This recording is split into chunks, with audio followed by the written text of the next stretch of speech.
Hello, this is Mr. Grimm again, and I am today reading from this book, How to Make the Most of Your Workday.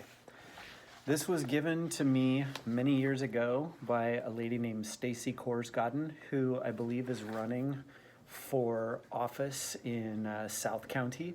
So shout out to Stacy for letting me steal this book and never giving it back to her. Let's see, today I'm reading on page 305. Chapter 12, Life Balance. There's my camera.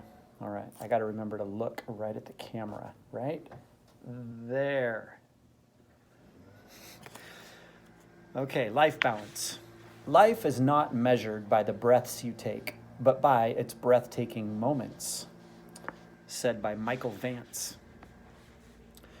Many smart business people work hard, reach for the stars, and feel oddly ambivalent about their success. They want to slow down. They don't want to stay overstretched and overstressed, but they lack the commitment to get started. Simplicity specialist Elaine St. James explains, "It takes time to make time. You can't figure out how to create time for the things you enjoy if you don't take time to rethink what you're doing now. Maintaining a complicated life is a great way to avoid changing it."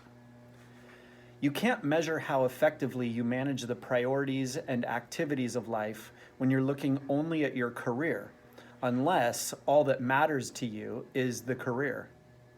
Most of the time, however, we're too busy being busy to think about the elements of a balanced and happy life.